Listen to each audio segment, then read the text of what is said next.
Thank you. Now may I request Mr. K. Harikumar, Vice President, KMA and Program Committee Chair, to welcome the gathering and to introduce the speaker.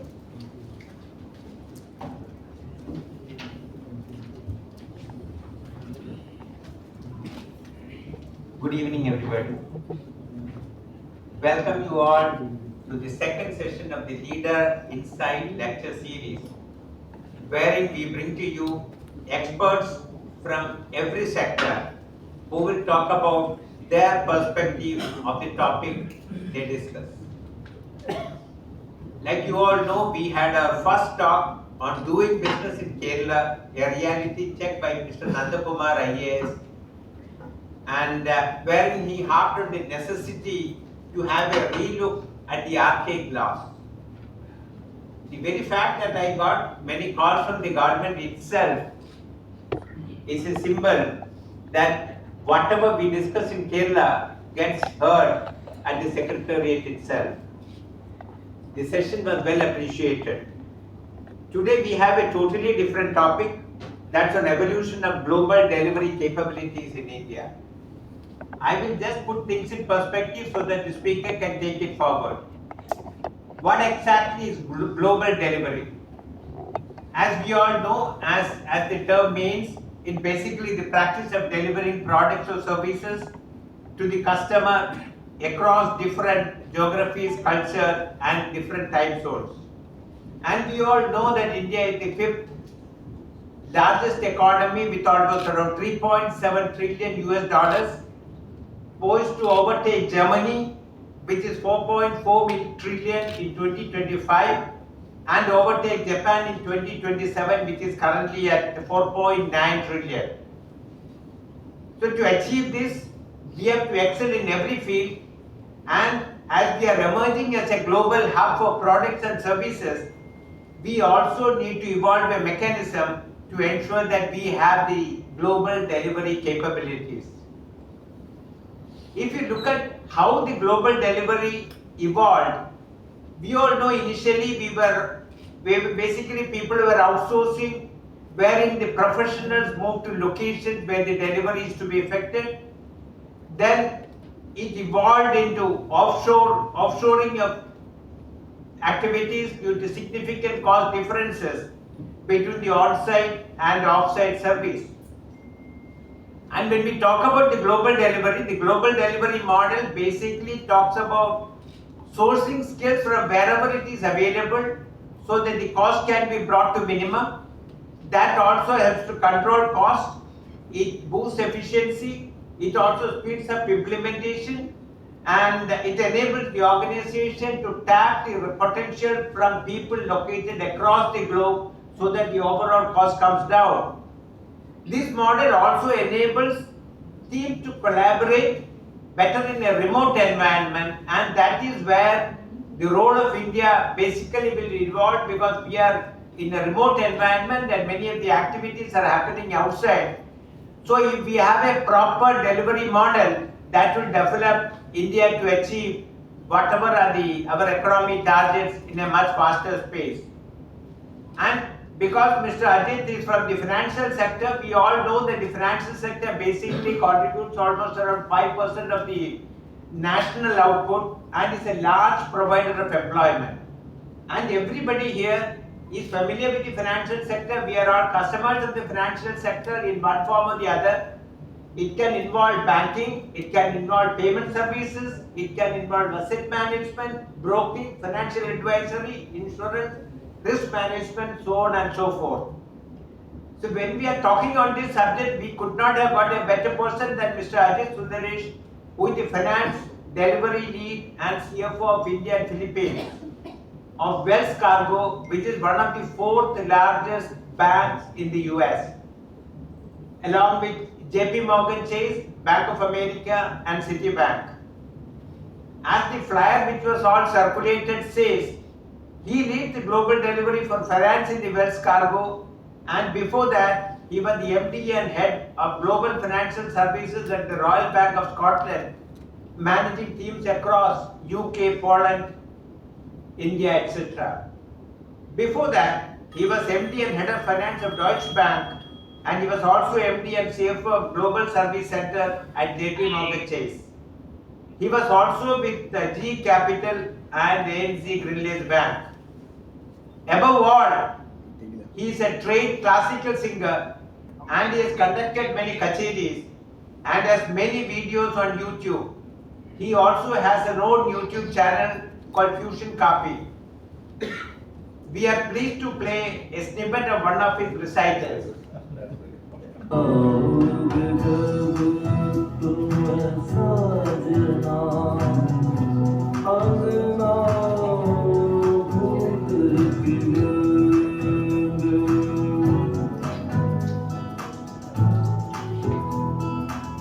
नैना तेरे कजरारे हैं, नैनों पे हम दिल हारे हैं, अनजाने की तेरे नैनों में वादे किए कई सारे हैं, सांसों के ले मध्यम चले तो से कहे बड़ी से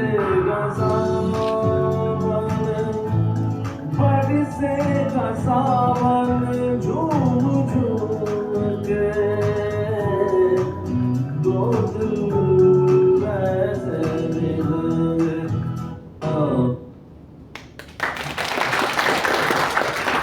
That is Ajith to you. And before we invite the leader to talk, I would request the President of KMA, Mr. A. Balakrishnan, to deliver the presidential address. Thank you.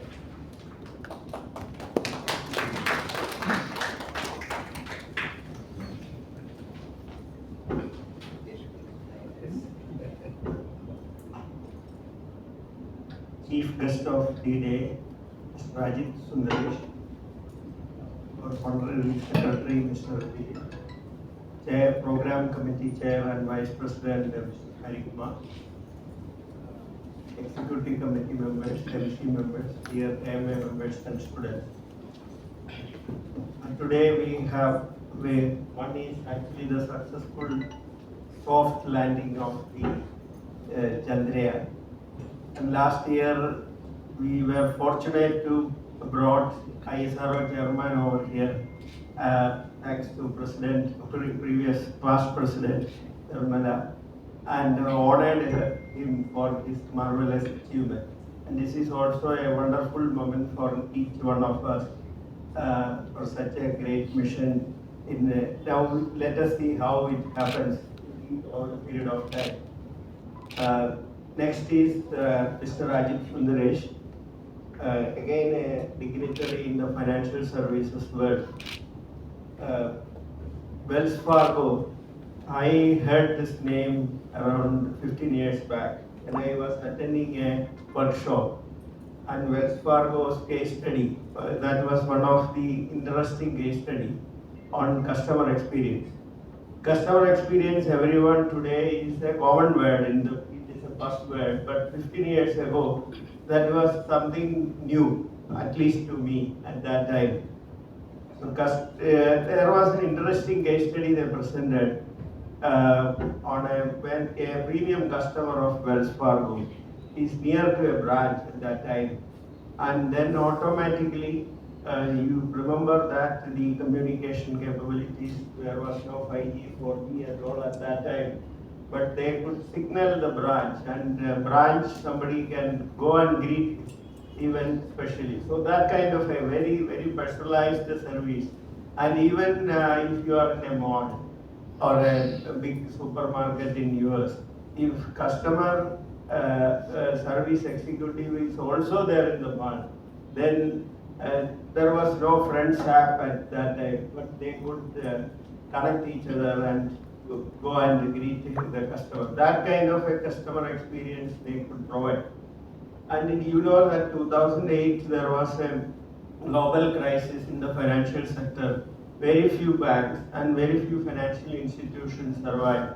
This is one of the institutions actually survived and flourished.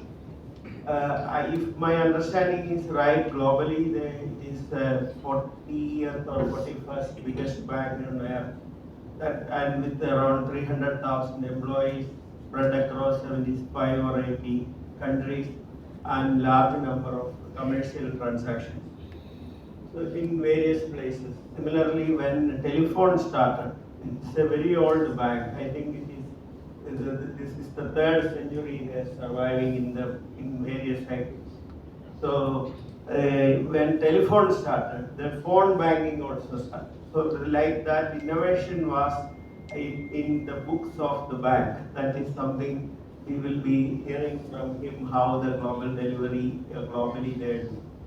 And another thing is in India, financial services, barring the employment and all, it is one of the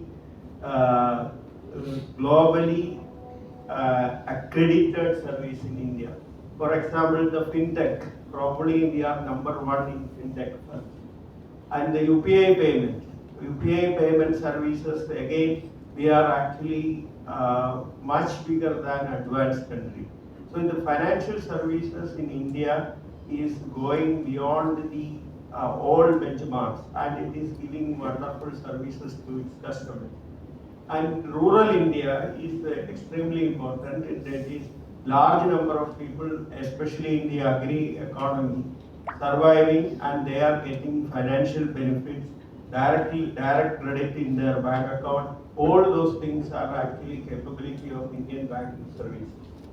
You know that the open like institutions, the neo-banking services, we are also one of the major initiator in such areas. So therefore, India can deliver value-added services to the global financial services.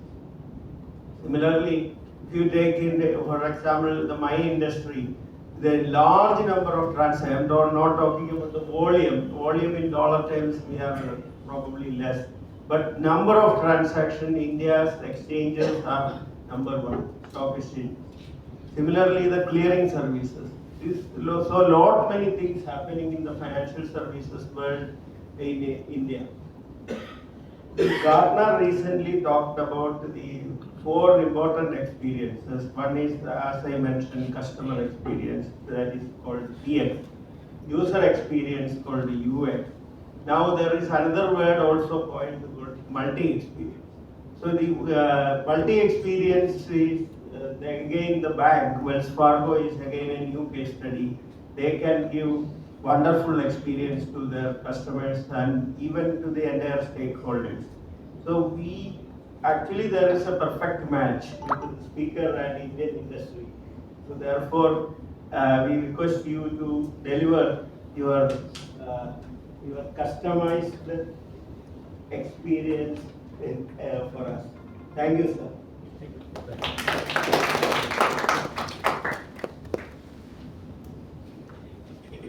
Hi, good evening, everyone, and really appreciate. Initially, I was a little, what do you call, doubtful that we will see anyone out here, because when I saw the Chandrayaan soft landing, which is supposed to happen at 5:27 p.m. and I was told this is 5:30 to 6 is high tea, and then this is the session. So I was quite skeptical whether people are going to land up. But then I was reassured, by whom did I speak to? I spoke to. Yes, you reassured me that no, we will have the live screening, and then post that we will have the address. So I have also the distinct pleasure of having witnessed something so momentous in our history, and of course all of us feel pride and joy in it, and then follow that up with something. So hopefully there will be some more attention around this. So before I start, I must make a statement that whatever I'm saying is I'm not representing Wells Fargo. I am the CFO India Philippines, and I'm also the lead for finance delivery for Wells Fargo. So obviously you can't separate that from me. But what I'm saying is in my personal capacity as Ajith Sundaresh. So that's just a caveat. I would like to mention that. So. I will try and keep the session, and I've got some slides out here just to sort of provoke some thoughts. Not that I will verbalize everything out here, but I just thought I'll put some statistics and some data points out here, which is interesting, and then post that, leave enough time for Q&A, and a discussion, so that we can have a meaningful conversation. because I have been in this global delivery space, from forever. I think from 1999 onwards. With GE Capital International Services. When I think GE at that time was 1,000 people. And then, of course, subsequently it had multiple centers in India, a center in Dalian in China, Budapest in Hungary, Juarez in Mexico, so on and so forth. And then subsequently, I've done my rounds. So I started, just a brief. So Grindlays Bank was initially, and then I moved to the global delivery space in '99 with GE. Subsequently, JP Morgan, then Deutsche Bank, Royal Bank of Scotland, and now. And I did take a 2.5-year break, by the way. So when I was 50 years old, I decided to retire. So I said, look, free at 50 was the motto. I retired at 50 officially, and then I started focusing on music, which is something which was my passion. I set up this channel and all of that, which is doing well. But then my retirement goal was music, travel, and golf. Then pandemic happened. Travel stopped, golf stopped, only music remained. Which I think helped, in doing all of this. But then, after some time, with some conversation with a consultant and multiple series of interviews with Wells Fargo, I joined them in Jan 2021. And then there's been no looking back, frankly. And this break of 2.5 years really helped me completely unclutter my mind. And now I'm able to work and do my other stuff also. And Wells Fargo has no problem with that. So it's kind of working out now. So if you can just flip the slide, please. The next one. So this is just, I just said these are some statistics out here. This is from the NASSCOM, report recently published. So the total GCC stands for Global Capability Center. So there are about 1,500 plus, GCCs in India. About 1.6 million in total number of individuals or employees working in these companies. $46 billion. These are all huge numbers, right? $46 billion is the market size. Total number of GCC units is about 2,040. So when I say the difference between GCC and the number of units is, one GCC might have multiple units in different cities.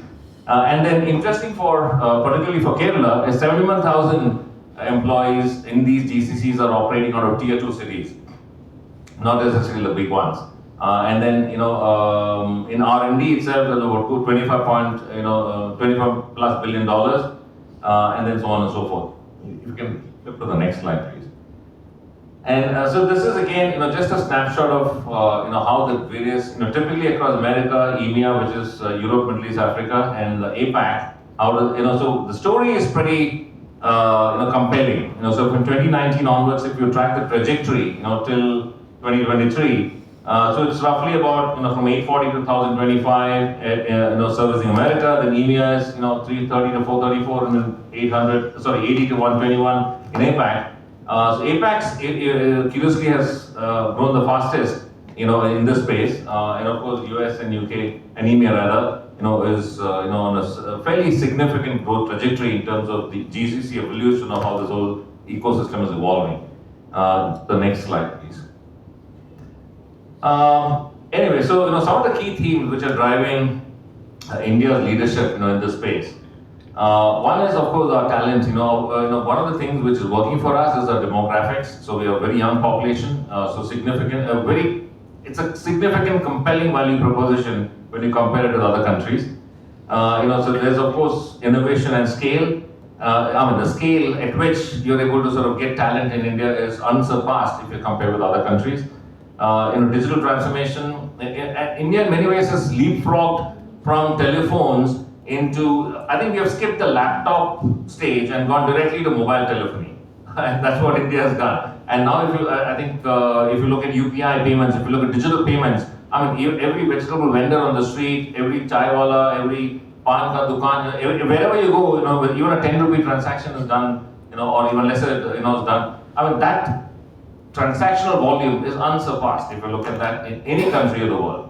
And then, there's a ecosystem of development and leverage, and then there's obviously experiments. Being a population, being young, extremely innovative, experimentative, so that culture is there, in terms of driving experimentation and efficiency. So this is the tier 1 cities I talked about. So, so these are the big ones. So Delhi, Pune, Mumbai, Bangalore, Chennai, and Hyderabad. Bangalore is kind of evolved over the past 10 years or so to be the largest, with 30%, of the overall size. Then the next is Delhi, and then with Mumbai and Hyderabad and Pune, etc., being fairly close, and then Chennai, is also there. I'm not going to repeat all the bullets out here. It's the same thing. I mean, talent availability, good infrastructure, the ability, the innovation capability, and Bangalore, accounts for a significant proportion, given the fact that there has been some sort of a talent influx into the city, and it's a very cosmopolitan city. You have nationality from everywhere, and it's kind of thriving. Of course, the infrastructure is pretty sad. And so that's one of the problems in Bangalore, which hopefully will get resolved over time once the metro and everything comes in. So maybe the next slide, please. So this is maybe what would interest you a little bit more. This is the tier 2 cities, including Kochi and Trivandrum. So in terms of percentages, Trivandrum is right up there, right, in terms of the SEZ zone, and you do have about 10 to 15% of the market share in Trivandrum. Kochi is not far behind, and Kerala, incidentally, is the fastest growing in the tier 2 cities in terms of the talent being built out here, and that's obviously a unique advantage for us. And maybe I'll spend some time on what differentiates Kerala potentially from we all like to keep bashing up Kerala, saying that nothing happens here. It's all we truly think that, but interestingly, things are changing, and things can change, and maybe the next slide will sort of give some flavor on that.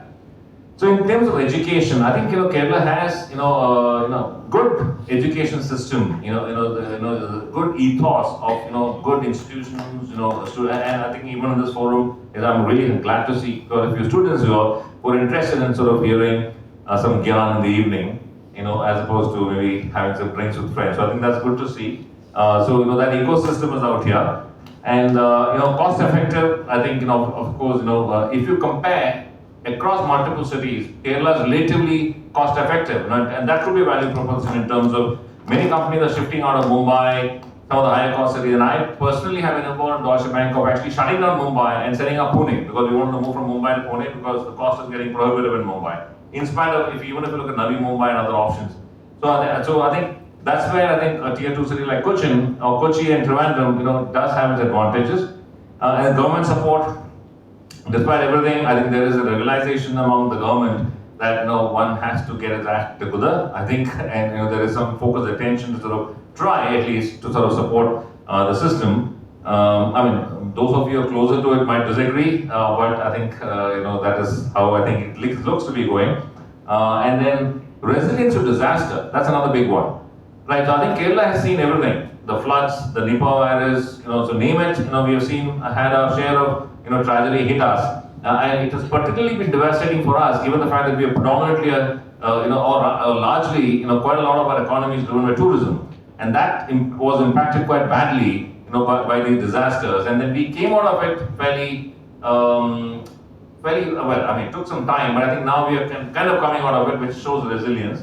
And the connectivity, we are very well connected. Quality of life, frankly, Kerala, the quality of life compared to other cities, if you look at infrastructure, the time it takes to get to work, the rentals that you pay, the quality of healthcare that you get, the quality of education, for your children, I think all that stacks up, very well. Maybe one thing we can do better at is, I think, be more inclusive as a culture and be more cosmopolitan. It's very difficult if you're a non-Malayali and if you don't know the language to break in to the to the societal system out here. Frankly, I mean that I can tell you from my personal experience. I have a good friend, Punjabi. He actually set up a resort in Kumaragam. His wife and kids moved here, but she found it very difficult, to actually integrate into, so unless Mallu and unless you can, it is difficult. I mean, Bangalore is not very different. Right? Bangalore, you could be from anywhere in the world, or even India, definitely. You integrate very well. It's a very cosmopolitan setup. I think that's maybe one thing we should, I think culturally we can do better. But apart from that, everything else, I think, Cochin and Trivandrum does have its advantages. I think I don't think I have anything else. Do I? Oh yes, okay. Alright, so the road ahead. Okay, so these are just some thoughts, in terms of, so I think, so what data point I have here is something which has been pulled out from public record, what is available and so on and so forth. But if I just look at my journey itself, like, I entered the global delivery space, as I mentioned, way back in 99 with G Capital International Services. At that time, it was hardly 1,000 people. It grew obviously to a significant sort of workforce. Then Genpact happened and all of that. But through the course of my GE and then again subsequently from GE to JP Morgan and then Deutsche Bank, Royal Bank of Scotland, now Wells Fargo, I have seen the evolution of GCC from where it started. I still remember, when I initially, it was always a sell story. You had to sell India, first of all, you have to sell India itself, right? India, what capabilities you bring to the table. Then the ability to actually get work done in a remote environment. It's very difficult for people to comprehend that you're sitting in New York somewhere, and as opposed to your colleague sitting, a few cubicles away from you, that individual might be sitting at the other end of the world and getting the same output done, and then you're working in a collaborative environment. How does it work? Time zone challenges and all of that. And then connectivity, technology costs, over the past 25 years, technology as a part of the cost for us, I'm talking 99, 2000 was 80% of the cost.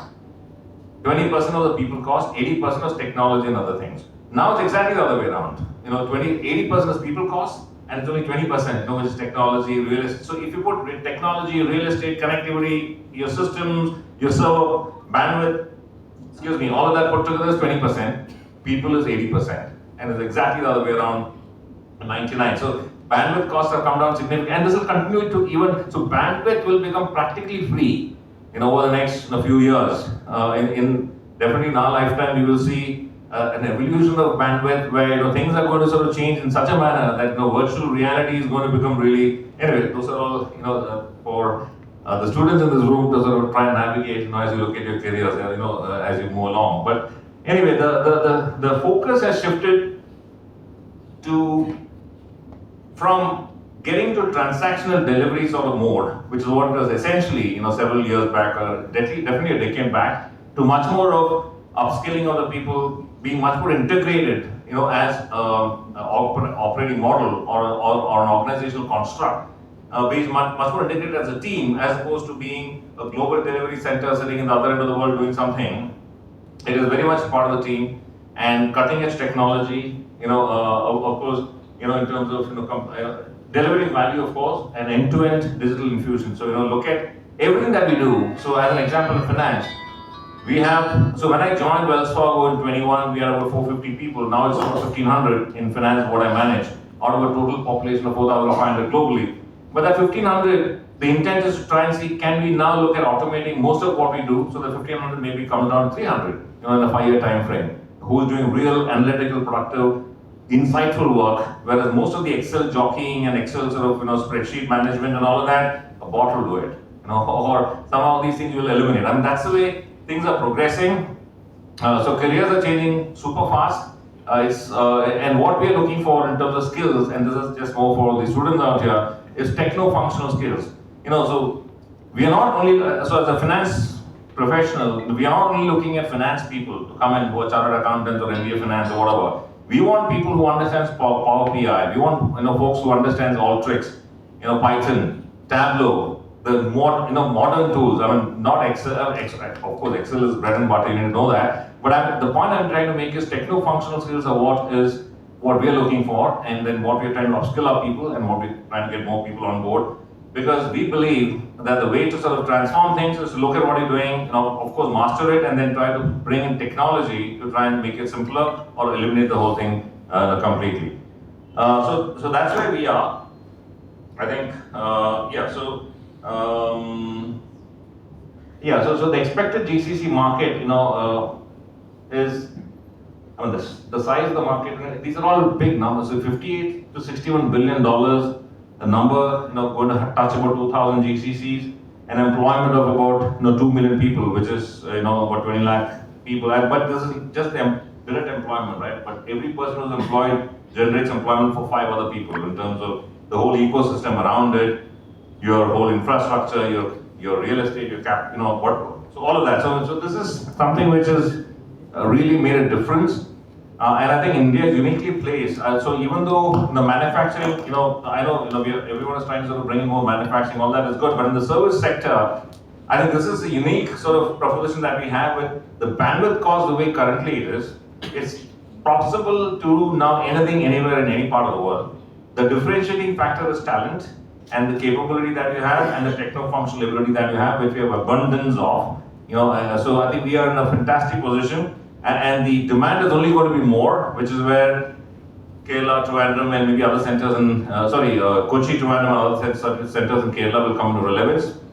But that's not something worth, as a management, association, worth thinking about, as to how, that can, you can bring more awareness and get more and more, students interested in a sort of global delivery center, as a career, as opposed to the conventional space. So I guess this brings me to the end of my presentation.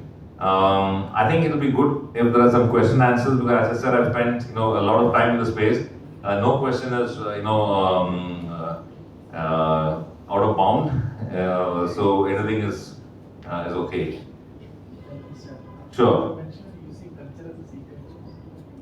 Using culture as a secret sauce. Yeah. So the thing is this. So I think the reality is we sometimes tend to underplay the significance of what our culture brings to the table, right? The fact that, so in terms of hospitality culture, the way, we are much more, we like to sort of please, we like to sort of do things to make things work. We have the jugaad, so we don't necessarily look A, B, C, D, E, if one step is missing, we are way to sort of figure out. So I think that whole cultural mindset can be a differentiator. We sometimes do not tend to use it much. So I think that is the point that's going to make here. Now, a lot of intelligent applications is coming up. Yeah. And also this data protection act of various countries. How it will affect the India's proposition in global delivery? Yeah, so you bring up 2 points. One is, so data privacy bill and data protection bill is a real thing, which we are now, the industry is grappling with it in terms of what does it mean. There are multiple things. One is the government wants all the data to be in India servers. That itself is a big challenge for the global capability centers, because what happens is many of the servers are there globally in the cloud, and then we're accessing it. So now to say it has to be somewhere within the India geographical framework, that becomes difficult. So that's some lobbying and sort of discussions happening with the government to try and see how to best reach a solution which works for the government in terms of what they're looking for, and it works for us. The other thing which you mentioned in terms of what about generative AI, and how does that impact? Now, yeah, so there will definitely be an impact, but the impact will, however, be predominantly on, and we're already seeing it, and not just generative AI. Even before getting to generative AI, we are talking about simple, sort of robotics and simple sort of, optical recognition, and then trying to sort of translate things which a machine can do much better for us than a human being doing it, which is basically sort of transferring information or data from one source to another, doing some basic massaging around it, getting an output, which right now human beings are doing. A machine will easily replace that. So that is about 10-15% of the population, immediately in the whole number which I spoke about. Then you start getting into more complex algorithms and more complex, but wherever there is decision making related to controllership functions, or where there's a credit decisioning, etc., while the machine can provide you some information and guidelines, the ultimate intuitive decision has to be taken by a human being. Otherwise, there's always that. There the problem is whether India will be there in that space. Because normally, today what is happening is there is a labor arbitrage is happening because of the cost. Yeah. We are really low cost. So tomorrow, when a decision making or a risk management perspective, if it is getting outsourced, whether we are able to, whether our education system, skill is enough to take such jobs. So the answer is yes and no. The reason I'm saying yes first is the capability exists. And when I say capability, the ability to pick up and learn exists. So, and the no is, even for us, so I talked about this, right, in terms of, look, we need techno-functional skill sets, and we need people with finance knowledge and Power BI, Alteryx, so on and so forth.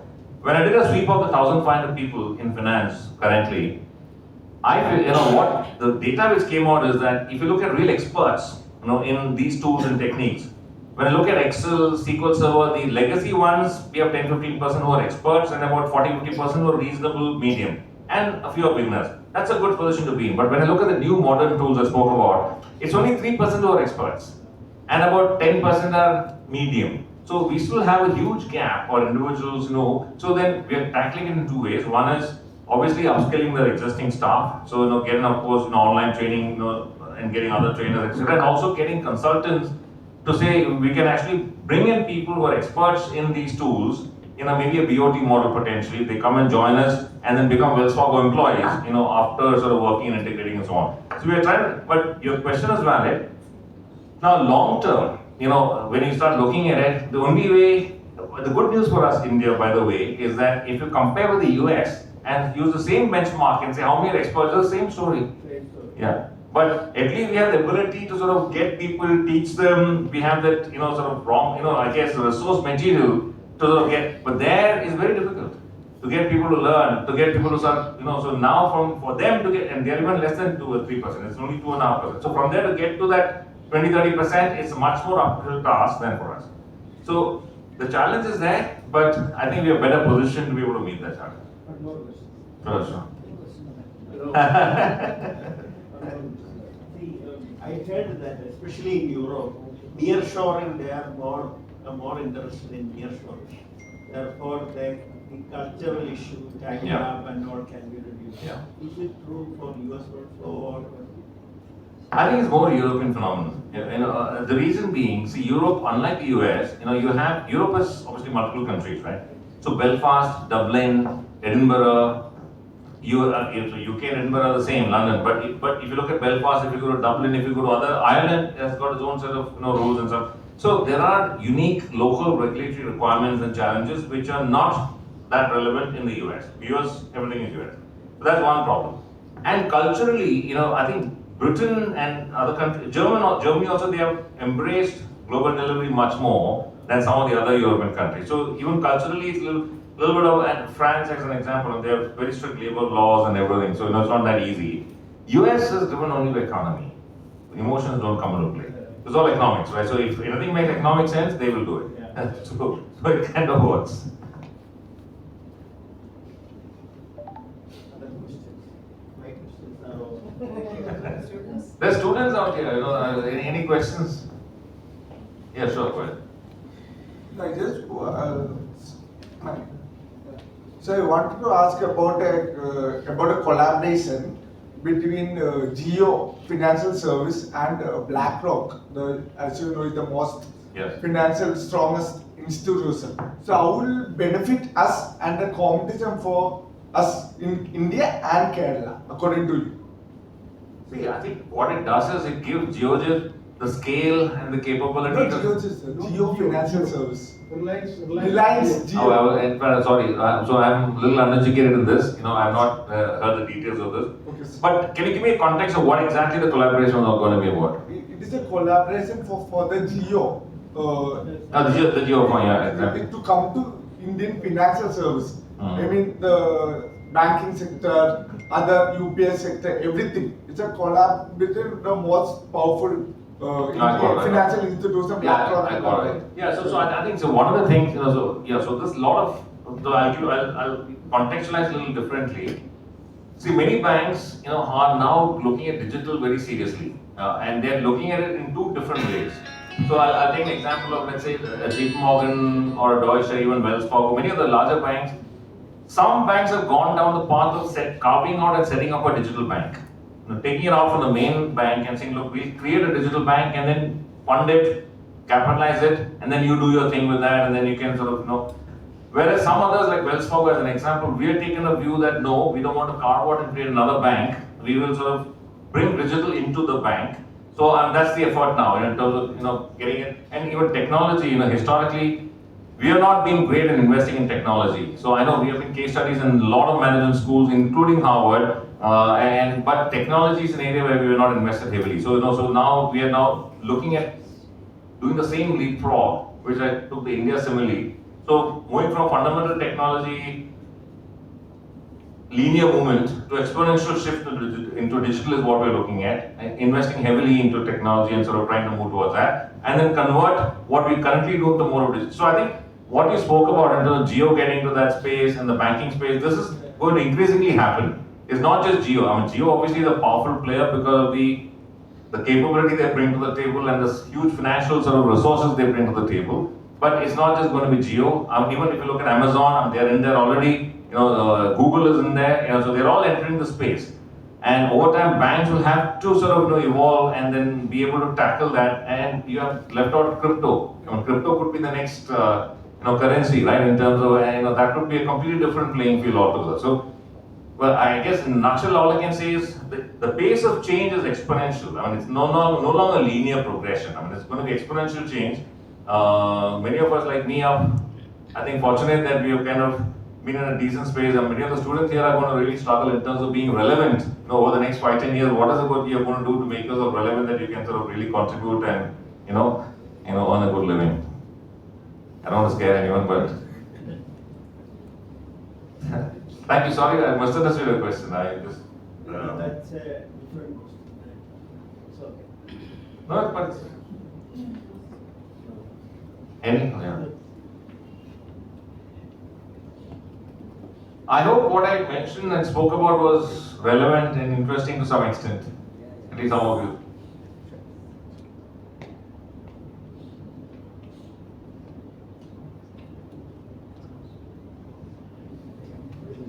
Okay. All right. With that, thank you so much for patiently listening to me. If there's anything else, you can always discuss separately. Thank you. So I'd like to know a little about your other aspect of Music. Okay, yeah, I'll tell you. So there, I learned music. I formally learned music when I was a kid. When I was 7 years old to 17 years old, thereabout. Then professionally, things took over. Now I just became a party singer. Evening when you're having a few drinks and with a few friends, then that's what it was, frankly. Then I seriously restarted learning. After my RBS stint, when I said I'm retiring at 50, then I started relearning Carnatic music. Even though I learned quite a bit, I started from the basics, set up the YouTube channel, sort of did some Carnatic fusion, which is basically Carnatic music and getting Western elements into it. The channel is really successful. I think I got about 60,000 subscribers, believe it or not. I do a lot of videos, so it's very easy to find me. Just Google me, Ajith Sundaresh, you'll get me. It's also mostly Carnatic fusion. There are some ghazals also like this in my own way. And then now I've started getting active on Instagram. Because I think that is a new tool. There was a reverse mentoring session, where a lot of millionaires told me, look, YouTube is only for serious listening, but most of the millionaires are now hooked on to Instagram. So I've started sort of getting very active on that, posting some of these things. I'm looking for my post-retirement career. I need to get into some time. All right, thank you. Thank you, sir, for the wonderful insight into the evolution of global delivery capabilities in India. And now it's time to propose vote of thanks. May I invite our Honorary Secretary, Mr. Dilip Narayan.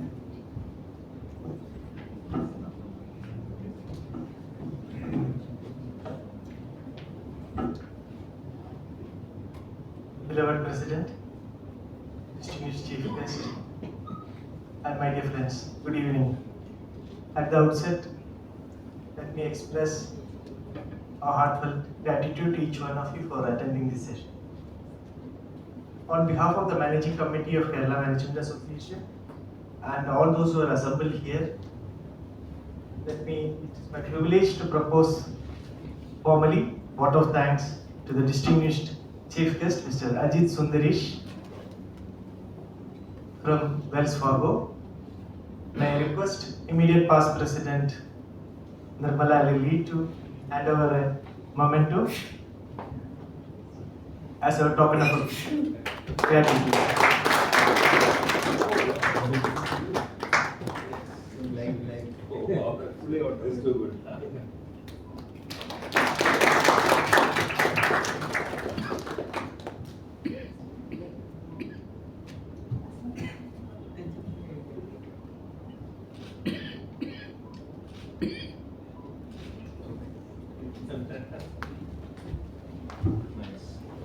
And sir, many of the things you talked about Kerala was music to our ears from a musician. Let me thank President A. Balakrishnan, Program Committee Chair and Vice President Mr. Hari Kumar, MC members, Secretariat, for organizing this wonderful informative session. Before I end up, there are some announcements. The Digital Summit, one-day Digital Summit is scheduled to be held on 13 September 2023, 13 September at Chitlapalli Square, Seaport Airport Road, Kakinada, on 13th September. Then we are, this year we are starting, KMA is starting a global owner management program in association with the Asian School of Family Business. Asian Institute of Family Business of from Mumbai. Most of the faculty, not most, almost all the faculty are from SPJ. It's a very wonderful one-year program. There is going to be a teaser program to familiarize this one-year course, which is scheduled on 23rd September. So all global owner means basically it's for entrepreneurs, family-run businesses, business owners. It's a very good program. So please mark your calendar on 23rd September. And the flagship event of KMA, the dates are fixed. Annual Management Convention, International Edition this year. It's going to be on 18th and 19th January 2024 at Grand Hyatt, Kochi. So thank you. Please note all these dates. Thank you for coming. Have a nice and happy Onam to all of you. Thank you.